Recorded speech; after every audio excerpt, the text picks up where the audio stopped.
So before starting the histology of nephron, we should know the basic things about kidney. That kidney is divided into two parts, outside cortex and inner medulla. Nephron is the structural unit of kidney and each kidney contains 1.2 million nephrons. और nephron फिर सब divided है renal capsule और renal tubules में। और जो renal capsule है इसके अंदर आता है बोमेन कैप्सूल और ग्लोमरुल कैपिलरीज, और ये रिस्पॉन्सिबल होता है प्लाज्मा के फिल्ट्रेशन के लिए। फिर जो रीनल ट्यूबल है इसके अंदर आता है पीसीटी, एलओएच, डीसीटी और सीडी। पीसीटी मतलब होता है प्रॉक्सिमल कॉन्वोल्यूटेड ट्यूबल, एलओएच मतलब होता है लूप ऑफ हेनली, और डीसीटी मतलब होता है डिस्टल कॉन्वोल्यूटेड ट्यूबल, और सीडी मतलब होता है कलेक्टिंग ट्यूब और कलेक्टिंग डक्ट। ये रिस्पॉन्सिबल होता है रीअब्जॉर्प्शन और सब्सटेंस के रीअब्जॉर्प्शन और उसके सीक्रेशन के लिए। सो अब हम देखते हैं हिस्टोलॉजी ऑफ नेफ्रॉन। कुछ इस प्रकार दिखती है किडनी, और जो ये है नेफ्रॉन। ये लोकेटेड होता है पूरी किडनी में, 1.2 मिलियन ईच होता है, तो ऐसे ये लोकेटेड होता है। अब हम नेफ्रॉन को जूम इन करेंगे। ये है नेफ्रॉन का डायग्राम, यहाँ से स्टार्ट करेंगे।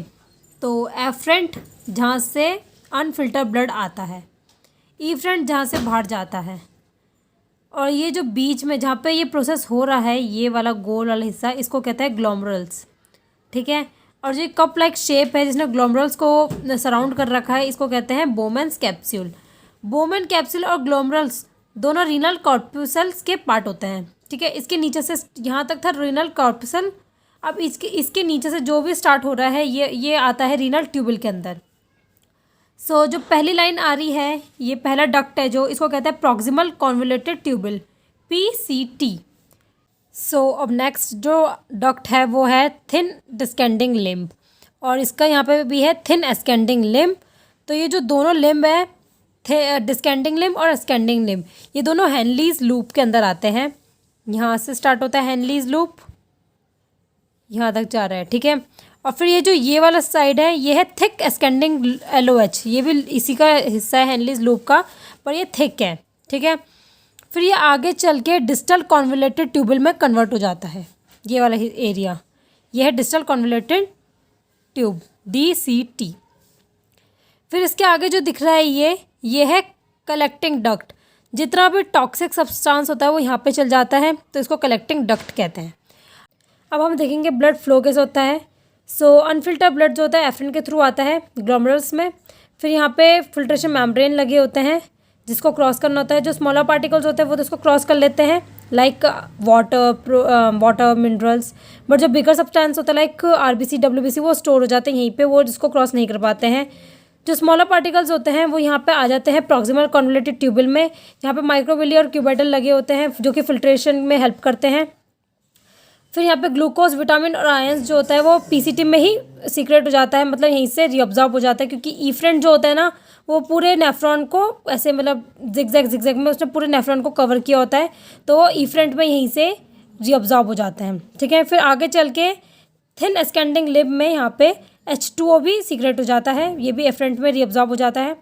फिर यहाँ पे से इलेक्ट्रोलाइट भी रीअब्जॉर्ब हो जाता है। बट जो यूरिक एसिड है ये टॉक्सिक सब्सटेंस में आते हैं, ये रीअब्जॉर्ब नहीं होते हैं, ये आगे यूरिन के लिए भेज दिया जाता है। ये जो यूरिन फॉर्मेशन होता है ये टॉक्सिक सब्सटेंस होता है, इनसे मिलके बनता है, ठीक है। ये ईजीएस्ट वे था समझाने का कि यूरिन फॉर्मेशन कैसे होता है, या फिर ब्लड का क्या प्रोसेस होता है, ब्लड कैसे एंटर करता है और कैसे एग्जिट करता है। एग्जिट तो यहीं से होता है, जैसे यहीं पे रीअब्जॉर्ब हो गया, इफ्रेंट यहीं पे से कलेक्ट कर लेता है सबको, जैसे H2 यहाँ पे से कलेक्ट कर लिया, इलेक्ट्रोलाइट यहाँ पे से कलेक्ट कर लिया। इसको कलेक्ट नहीं करता क्योंकि टॉक्सिक सब्सटेंस है, ठीक है। अब हम देखेंगे सेल्स ऑफ द नेफ्रॉन।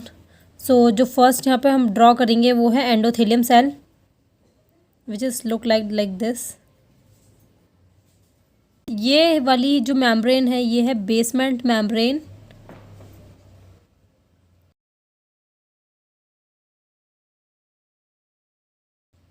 फिर इसके बाद जो है वो है पोडोसाइट्स। अब नेक्स्ट सेल आता है वो है क्यूबाइडल और माइक्रोविली। जो क्यूबाइडल है इसका काम जो होता है वो सिक्रेशन और अब्जॉर्प्शन होता है, और जो ऊपर माइक्रोविली है इसका काम होता है ब्रशिंग, ठीक है। और ये प्रेजेंट होते हैं पीसीटी में, प्रॉक्सिमल कॉन्वोल्यूटेड ट्यूबल में, ठीक है, जो पीसीटी की फुल फॉर्म होती है।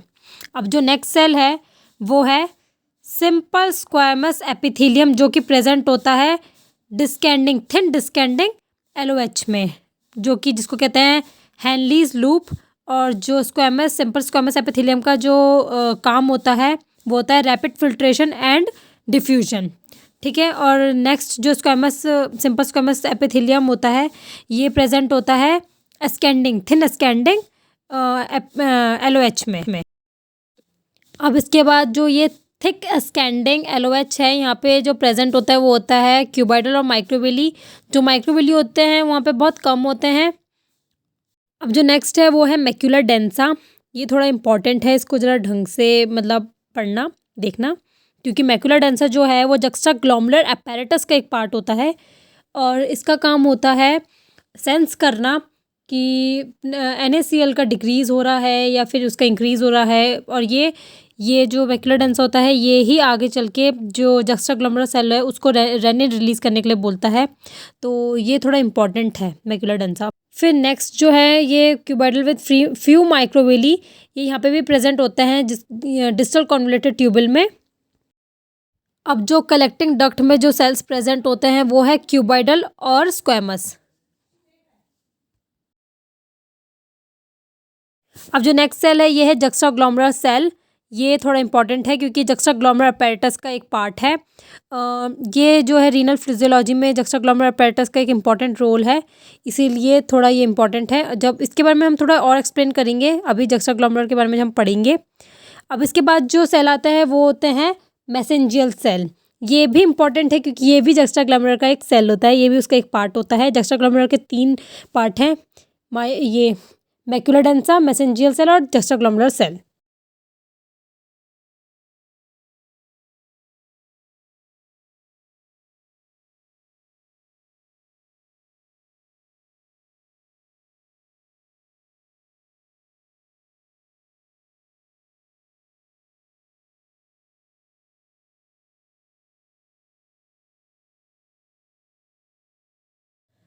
एक बार लास्ट टाइम क्विक रिवीजन कर लेते हैं सेल्स ऑफ नेफ्रॉन का। अभी हमने वेल लेबल कर चुका है इसको। जो ये है एफरेंट, ये है ईफ्रेंट, और ये जो है सबसे ऊपर ये गोल गोल वाले ये है एंडोथेलियम सेल्स। जो इसके बाद ये है क्यूबाइड बेसमेंट ऑफ मेम्ब्रेन। फिर जो इसके बाद है ये है पोडोसाइट्स। ये तीनों जो हैं ये है फिल्ट्रेशन मेम्ब्रेन। जिस पोर्स के थ्रू जो स्मॉल पार्टिकल्स होते हैं वो एंटर करता है बोमन्स कैप्सूल में, वो होता है फेनेस्ट्रल पोर्स। यहाँ पे वो प्रेजेंट होता है, यहाँ पे जो दिख रहा है यहाँ पे पोर्स, ये होते हैं फेनेस्ट्रल पोर्स। फिर इसके बाद जो ये आता है ये क्यूबाइडल और माइक्रोविली है। ये जो ऊपर ब्रश टाइप का ये माइक्रोविली है और जो नीचे है वो क्यूबाइडल है। इनका काम क्या होता है, क्यूबाइडल का काम होता है सिक्रेशन एंड एब्जॉर्प्शन और माइक्रोविली का काम होता है ब्रशिंग करना। ठीक है। और ये आता है पीसीटी के अंदर। फिर इसके बाद ये है सिंपल स्क्वामस एपिथेलियम जो कि डिस्केंडिंग एलओएच में आता है और स्कैंडिंग एलओएच में भी प्रेजेंट होते हैं। इनका काम होता है रैपिड फिल्ट्रेशन एंड डिफ्यूजन। इसके बाद आता है ये क्यूबाइडल विथ फ्यू माइक्रोविली, ये प्रेजेंट होते हैं थिक स्कैंडिंग एलओएच में।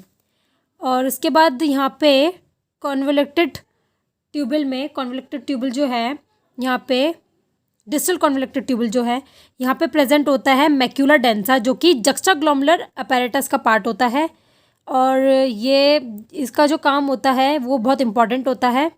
जो इसका काम होता है वो है ये सेंस करता है NaCl का डिक्रीजमेंट। जब हमारी बॉडी में NaCl का डिक्रीजमेंट हो जाता है तो ये जेजी सेल को रेनिन रिलीज़ करने के लिए कहता है। और इसके बाद यहाँ पे आता है क्यूबाइडल विथ फ्यू माइक्रोविली, ये भी यहीं पे प्रेजेंट होते हैं कॉन्वोल्यूटेड डिस्टल ट्यूबल में। फिर उसके बाद आ जाते हैं कलेक्टिंग ट्यूब। इसके अंदर प्रेजेंट होता है क्यूबाइडल और स्क्वामस। ठीक है। और जो ये जेजी सेल है, जक्स्टाग्लोमुलर सेल है, वो प्रेजेंट होता है एफरेंट, जो एफरेंट आ रही है ना उसके नियर प्रेजेंट होता है। और ये क्या बोलते हैं जेजी सेल और मैक्यूलर डेंसा के बीच में प्रेजेंट होता है मैसेंजियल सेल। अब हम जक्स्टाग्लोमुलर apparatus को थोड़ा और जूम इन करके पढ़ेंगे, जिसके बारे में हम थोड़ा थोड़ा ऑलरेडी पहले पढ़ चुके हैं। जो कि यहाँ पे है जेजी सेल्स, जक्स्टाग्लोमुलर सेल्स, जिनका काम होता है रेनिन को रिलीज़ करना। और ये रेनिन को तब भी रिलीज़ करता है जब बायोरिसेप्टर सेंस कर लेता है कि बीपी जो है वो लो हो चुका है। और जो जेजी सेल है ये रेनिन को तब रिलीज़ करता है, उससे पहले मैक्यूलर डेंसा सेंस करता है कि NaCl में डिक्रीजमेंट आई है। और जब NaCl में डिक्रीजमेंट आई है, ये प्रोस्टाग्लैंडिन को रिलीज़ करता है, जो कि JG सेल को रेनिन रिलीज करने में स्टिमुलेट करता है। और जो मैसेंजर सेल है, ये इसके अंदर प्रेजेंट होते हैं एक्टिन एंड मायोसिन, जो कि हेल्प करते हैं इन सेल्स को कॉन्ट्रैक्ट और क्लीन करने में, बेसमेंट मेम्ब्रेन जो होती है उसको कॉन्ट्रैक्ट और क्लीन करने में, और जो फिल्ट्रेशन है वो ज़्यादा अच्छे से हो सके, इसका काम ये सब जो देखता है वो होता है messenger cell. So that's all for the histology of nephron. I hope you like this video, और ये आपके लिए हेल्पफुल रही होगी कहीं ना कहीं, थोड़ा बहुत अगर रही होगी तो please like this video and subscribe to my channel nursing notes. Thank you.